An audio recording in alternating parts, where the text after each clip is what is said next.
Halo teman-teman, selamat datang kembali di channel ini.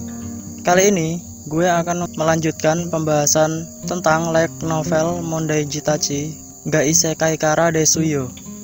Ini adalah lanjutan dari video sebelumnya. Jadi, bagi yang belum nonton video sebelumnya, silakan nonton terlebih dahulu. Oke, langsung saja kita mulai pembahasannya. Suara bel terdengar di seluruh Underwood yang menjadi pertanda akan adanya bahaya.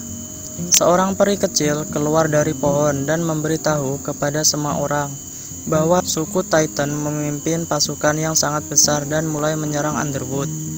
Setelah mendengar berita itu, Kasukabe dan yang lainnya mendaki ke akar pohon dan melihat bahwa komunitas One Horn dan Five Claw telah terpecah dan tidak bisa mempertahankan formasi.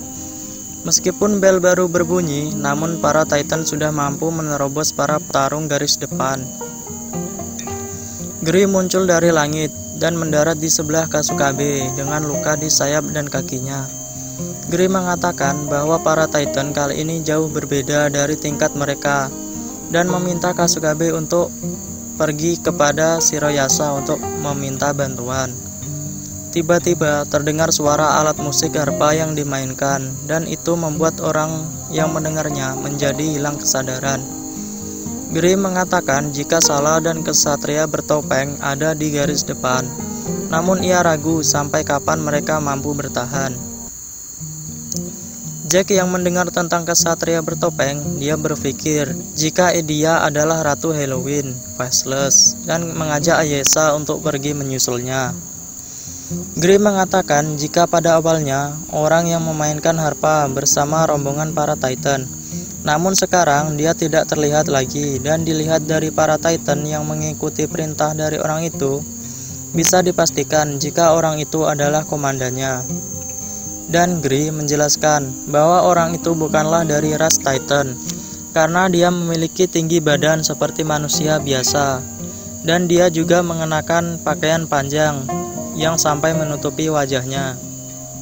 Konfirmasi dari langit bahwa jumlah Titan ada 500 dan juga tentara besar yang belum muncul sebelumnya. Dan karena itu, One Horn dan Five Claw yang berada di garis depan tidak mampu untuk menahan mereka.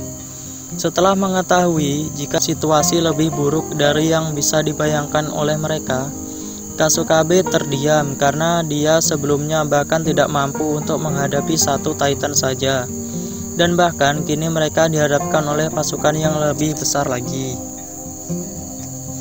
Dalam situasi ini, Jin mencoba untuk menenangkan teman-temannya dan berkata jika dia punya rencana. Jin berkata jika suku Titan berasal dari mitos Celtic, maka hadiah yang diberikan oleh Shiroyasa akan bisa membuat para musuh jatuh ke dalam kebingungan untuk sementara. Tapi jika orang yang memainkan harpa tidak diatasi, maka semua itu akan sia-sia. Oleh karena itu, Jin meminta bantuan kepada Kasukabe untuk mengatasi orang yang memainkan harpa. Kasukabe terkejut karena dia mendapat tugas yang cukup berat karena harus menghadapi pemain harpa. Namun Jin berkata jika gift dari Kasukabe cocok dengan rencana kali ini dan memastikannya kepada Kasukabe. Kasukabe yang mengerti, dia kemudian meminta Jin untuk menjelaskan tentang rencananya. Kasukabe terbang ke ketinggian 1000 meter di atas tanah dan menunggu kekacauan dari para musuh. Dengan kemampuan penglihatan elang miliknya, Kasukabe bisa melihat situasi di medan perang dan dengan sangat jelas tanpa diketahui oleh musuh. Selama waktu itu, Jin dan yang lainnya terbang menaiki Gri untuk mencoba masuk ke garis tengah musuh. Mereka berhasil mempertahankan penerbangan rendah melalui celah-celah dari para Titan. Mereka bergerak maju. Setelah mereka sampai ke dalam garis musuh, mereka mendapatkan serangan tiba-tiba dari Titan. Dengan sigap, Kurousagi mengalahkan Titan itu dengan Vajra replika miliknya. Teriakan Kurousagi bergema di medan perang, dan Jin kemudian mengangkat tangannya yang mengenakan cincin yang diberikan oleh Shiroyasa. Segera setelah itu, angin hitam yang secara bertahap mengambil bentuk dari sosok manusia. melepaskan semua angin yang telah dikompresi dan menciptakan ledakan. Asuka tercengang sejenak, tapi ia segera menyadari siapa orang yang telah dipanggil oleh Jin. Hadiah yang diberikan oleh Shiroyasa adalah Black Death Demon Lord atau disebut dengan Black Parcher. Jin mengatakan bahwa Black Parcher memegang kemampuan untuk memanipulasi Black Death. Dan jika legenda itu benar, maka kekuatannya sangat efektif untuk melawan suku Titan. Dalam mitologi Celtic juga mencatat anekdot dari suku Titan, dan di antara mereka ada yang bernama mitos Danu, yang tercatat tentang bagaimana suku Titan lain didominasi oleh orang yang mampu memanipulasi Black Death pada masa pertempuran para Titan. Jin telah merencanakan untuk mengikuti legenda dan menggunakan kekuatan Black Parcher untuk menghancurkan kekuatan di antara para Titan. Black Parcher marah-marah dan menyebut nama Shiroyasa karena dia dipakaikan pakaian yang menurutnya vulgar dan memalukan. Black Parcher melampiaskan amarahnya dengan menyerang para Titan yang ada di bawah dengan angin hitam miliknya. Para Titan yang terkena angin hitam dari Black Parcher, di tubuh mereka timbul bintik-bintik hitam dan putih yang kemudian membuat para Titan musnah satu persatu. Dan kemudian datang hal yang mereka harapkan. Suara harpa yang dimainkan seperti sebelumnya mulai terdengar lagi, dan kemudian muncul kabut tebal yang membuat indera penglihatan menjadi tidak berfungsi. Jin dan yang lainnya bernafas lega karena rencananya berjalan dengan lancar, dan kemudian menatap ke arah langit untuk mengisyaratkan kepada Kasukabe. Kasukabe mencengkram liontin miliknya dan melihat ke bawah sambil mengeluarkan gelombang ultrasonik untuk menemukan orang yang memainkan harpa tersebut. Meskipun kabut itu mampu membingungkan indera penglihatan, penciuman, dan pendengaran, Kasukabe mampu menemukan posisi orang yang memainkan harpa tersebut dan kemudian terjun menuju orang itu dengan kecepatan yang sangat luar biasa. Kasukabe terjun melewati kabut menuju orang itu. Meskipun orang itu sadar dengan kedatangan Kasukabe, namun Kasukabe dengan cepat merebut harpa emas yang dibawa oleh orang itu, dan pada saat yang sama, hasil dari pertempuran Underwood dan para Titan telah tercapai. Pada esok harinya, Kasukabe dan Asuka didatangi oleh wanita bertopeng, yaitu Faceless. Kurosagi merasakan aura yang berbeda dari wanita itu, dan Jack mengatakan bahwa Faceless adalah anggota dari komunitasnya dan dia bisa meminjam kekuatan celestial yang bisa mengatur batas-batas dari dunia, dan mengatakan jika Faceless bisa memanggil headphone Izayoi dari dunia lain. Kasukabe yang mendengar itu sedikit merasa senang, namun Kasukabe memikirkan tentang besarnya biaya jika harus memanggil benda dari dunia lain. Jack berkata kalau Kasukabe tidak perlu khawatir karena komunitas No-Name dan Will-O-Wisps kedepannya akan bekerja sama. Jadi Jack akan memberikan harga teman kepada Kasukabe.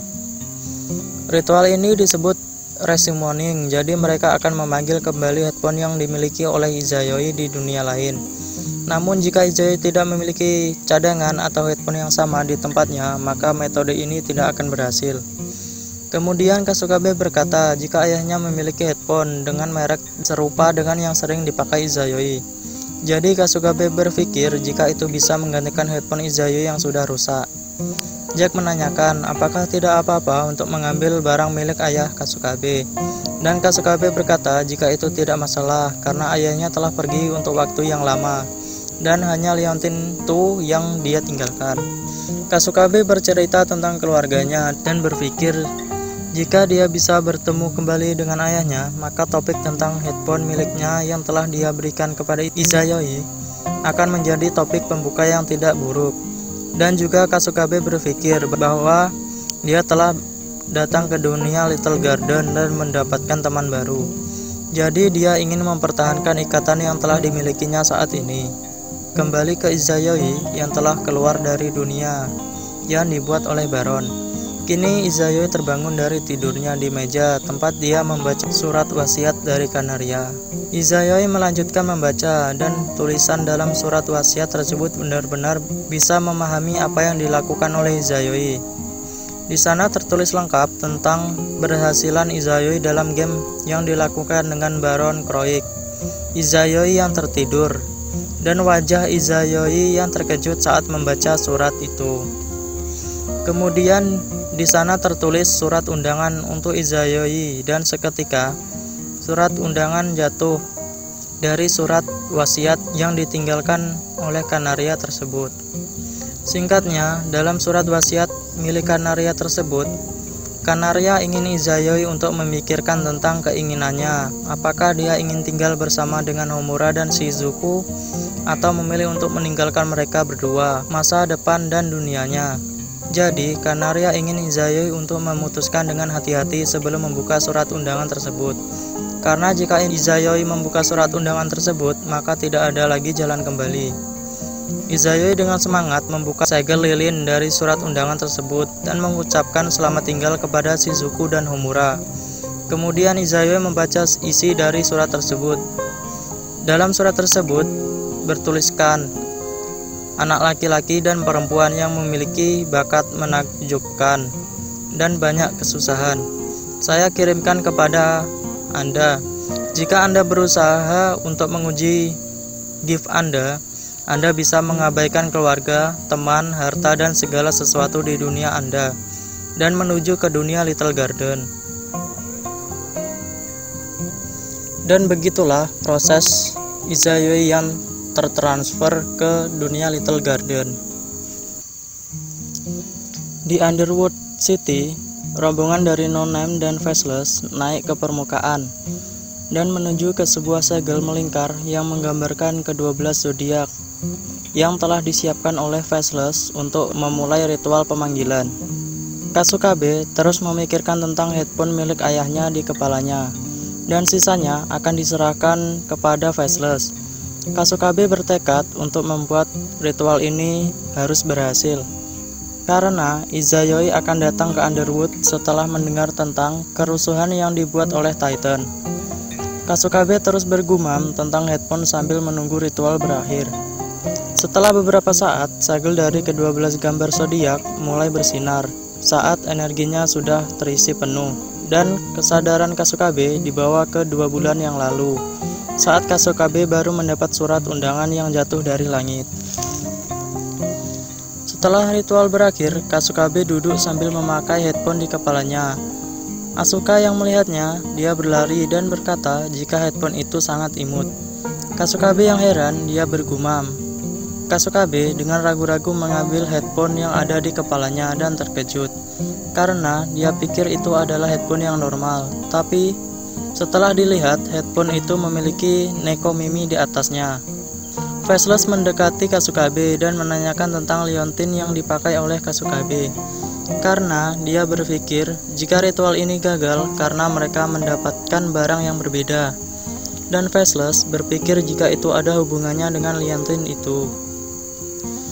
Kasukabe menjelaskan tentang liontin itu kepada Faceless, dan Faceless mengerti dan sedikit memahami tentang liontin itu, dan berkata jika liontin itu bukan hanya bisa membuat Kasukabe untuk bisa mendapat gift dari ras lain, tapi liontin dari pohon genom itu juga bisa mengumpulkan banyak sampel DNA untuk membuat perkembangan yang unik, dan dari sana berkembang ke tahap berikutnya, mengambil dari genom index untuk evolve dan juga untuk combine, dan itu kemungkinan adalah fungsi yang sebenarnya.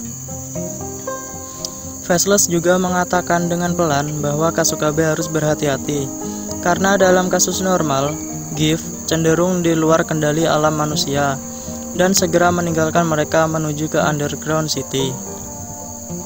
Kasukabe yang masih bingung untuk memberikan headphone itu kepada Izayoi atau tidak, dia dan kelompoknya berjalan ke kota untuk mencari sesuatu yang bisa menggantikan headphone itu, namun tidak menemukan apa-apa, dan sampai pada kesimpulan bahwa Kasukabe harus memberikan headphone itu kepada Izayoi. Namun Kasukabe merasa tidak mungkin untuk membuat Izayoi memakai headphone Nekomimi itu.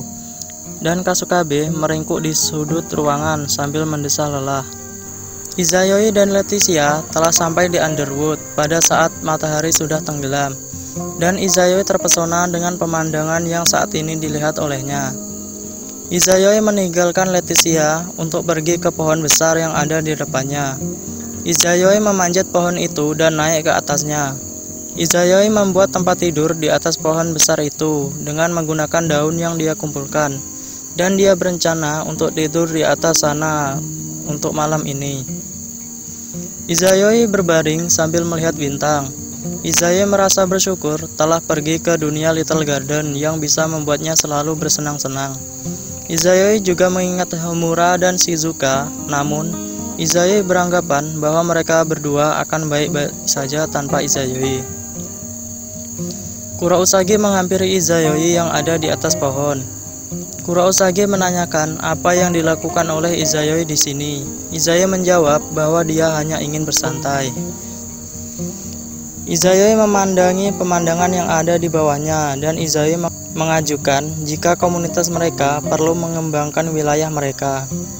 Meski kini komunitas sedang disibukkan karena merapikan peternakan dan perairan, namun Izayoi berpikir jika Underwood bisa pulih hanya dalam waktu 10 tahun, maka mereka juga harus bisa melakukannya. Izayoi memiliki mimpi untuk menampilkan bendera komunitas di bintang-bintang dan menjadi komunitas yang paling megah. Dengan begitu, nama komunitas akan menyebar ke telinga orang-orang dan bahkan ke teman-teman yang belum kembali. Setelah itu, Izayoi menunjuk ke arah tempat para Titan menyerbu sebelumnya. Izayoi berpikir jika dia tidak perlu menunggu Dracogryph Alliance untuk bergerak. Karena jika mereka menyerang saat Harvest Festival itu, maka akan menjadi masalah. Jadi Izayoi ingin menyerang para Titan sendirian sebelum para Titan mulai menyerang. Kurousagi yang mendengar itu, dia juga ingin ikut Izayoi untuk membasmi para Titan. Izayoi menyetujui Kurousagi dan berkata jika mereka saat ini harus menghemat kekuatan sebelum menyerang besok, dan kembali berbaring di atas dedaunan.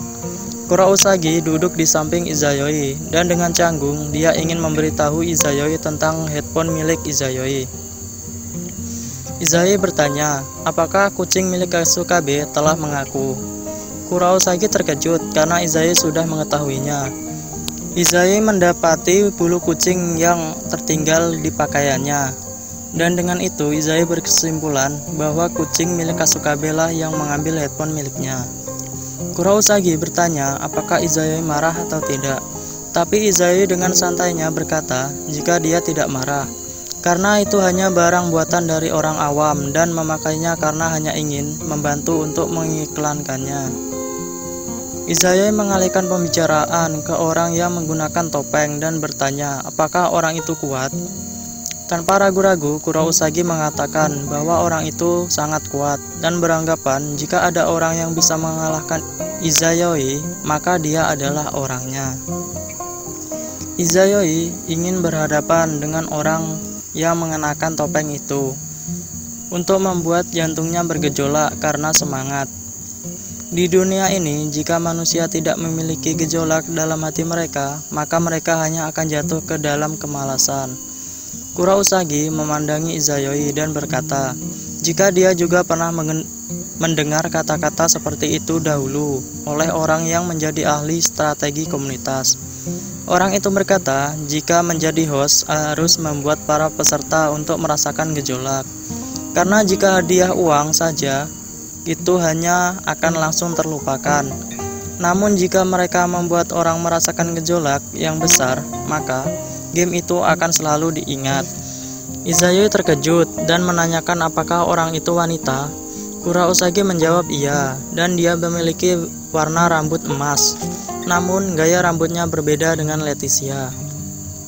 Kurousagi juga menjelaskan bahwa dia adalah orang yang membiarkan Kurousagi masuk ke dalam komunitas saat Kurousagi masih kecil, dan berkata jika orang itu juga menyukai anak-anak dan memiliki pikiran yang sangat cerdas dan menjadi idola dari Kurousagi. Di sisi lain, Izayoi hanya diam dan menatap langit. Kurousagi juga menatap langit, namun segera setelah itu, mereka melihat bintang yang kehilangan cahayanya di langit sejenak, dan kemudian keanehan terjadi satu persatu. Dan saat itulah, mereka mendengar suara harpa yang sedang dimainkan terdengar di seluruh Underwood. Di sisi lain, Leticia pergi ke penginapan dan bertemu dengan Percer yang sama-sama mengenakan baju maid. Leticia berpikir untuk memberitahu Jin tentang Kanaria yang telah pergi ke dunia lain. Leticia melihat ke arah langit dan bergumam pada dirinya sendiri dengan sedih dan berkata, "Apakah itu kamu yang menyuruh Izayoi untuk pergi ke Little Garden?" Leticia mengingat kembali masa lalu dengan Kanaria dalam membangun komunitas. Leticia merasa sedih karena dia beranggapan bahwa Kanaria sudah mati di dunia lain. Leticia bertekad untuk menyampaikan masalah ini kepada anggota komunitas, meskipun itu juga beresiko komunitas untuk dibubarkan. Namun Leticia mengingat tentang 3 tahun ini yang telah dilewati oleh para anggota komunitas dalam mempertahankan komunitas. Leticia beranggapan bahwa hal ini harusnya sudah disampaikan sejak lama. Namun, mereka akhirnya telah dibutakan oleh mimpi yang dijanjikan oleh Izayoi dan yang lainnya. Leticia beranggapan jika ini adalah waktu yang tepat untuk merestart komunitas dan membuat komunitas baru dan memiliki bendera. Leticia meneguhkan hatinya dan berpaling dari jendela. Pada saat berikutnya, suara yang tidak menyenangkan mulai terdengar. Leticia tiba-tiba kehilangan kekuatannya. Leticia tidak mengerti apa yang terjadi. Namun, dia menggunakan sisa-sisa dari kekuatannya untuk menoleh dan melihat orang yang mengenakan pakaian panjang dan membawa harpa. Kembali ke Izayoi dan Kurousagi yang mendengar suara misterius itu, mereka mulai berdiri dan waspada ke sekitarnya. Namun, pemilik suara itu tidak muncul setelah beberapa waktu, tetapi hanya melanjutkan dengan mengejek Izayoi dan lainnya. Orang itu berkata jika malam ini adalah malam pembukaan pertama dan utama tentang kebangkitan putri vampire, Dracula Demon Lord. Dalam sekejap, langit di Underwood terpecah menjadi 2. Langit malam yang cerah kini tertutup oleh awan gelap dan melepaskan petir dalam waktu ke waktu dan menyebabkan langit Underwood menjadi warna hitam gelap. Dan setelah itu, Izayoi menyaksikan adegan dari mitos. Itu adalah bentuk kehidupan terkuat dalam mitologi, yaitu darah murni naga. Naga itu berderu dari atas langit, dan awan hitam yang menyelimutinya mengeluarkan petir-petir yang menyambar ke bawah dan membakar akar pohon yang menutupi underground city dalam sekejap. Kemudian muncul bunyi lonceng dari penjaga dan mengatakan bahwa para Titan juga ikut menyerang. Selain mengaum, naga itu mengeluarkan sisik yang kemudian menjadi kura-kura yang mulai ikut menyerang kota. Izayoi dan Kurousagi turun dari atas pohon. Lalu mereka melihat Leticia yang tertangkap. Leticia berkata dengan pelan bahwa kemungkinan identitas dari orang misterius itu adalah Aim 13 Sun. Setelah mengatakan itu, Leticia ditelan oleh naga dan kemudian muncul gas roll hitam yang menghujani kota Underwood. Dalam gas itu tertulis nama host Sun Synchronous Orbit Vampire King. Daftar peserta semua yang ada di Underwood. Kondisi kekalahan tidak ada. Larangan tidak ada. Batas waktu akan dikenakan kepada seluruh peserta yang ditargetkan dan berjuang melawan pemimpin pertandingan. Batas waktu akan menjadi waktu loop terus-menerus yang terjadi setiap 10 hari. Pilihan hukuman akan dipilih secara acak antara ditusuk, disalib, atau dibakar. Satu-satunya cara untuk dibebaskan dari hukuman adalah menyelesaikan permainan atau dalam waktu jeda. Kematian peserta tidak termasuk dalam kondisi yang harus dibebaskan dari hukuman, sehingga mereka akan terus menderita. Kondisi kemenangan host tidak ada. Kondisi kemenangan peserta. membunuh pimpinan permainan Dracula Demon Lord, mengumpulkan fragmen yang rusak dari rasi bintang dan membawa lingkaran hewan kembali ke tahta, mengikuti prosedur yang tepat dan menggunakan lingkaran hewan yang telah dikembalikan sebagai panduan, dan menyerang jantung revolusioner yang terikat oleh rantai. Dan itulah akhir dari volume 3. Untuk pertarungan yang akan dilakukan dengan Demon Lord akan dilanjutkan di volume keempat. Mohon maaf kalau ada kata-kata yang kurang bisa dimengerti. Soalnya dari translatannya emang sulit untuk dipahami. Terima kasih buat yang udah nonton video ini sampai habis. Dan jangan lupa untuk terus support channel ini untuk berkembang dengan cara like, subscribe, dan share video ini ke teman-teman kalian. Oke, sampai berjumpa kembali di video-video selanjutnya. Terima kasih.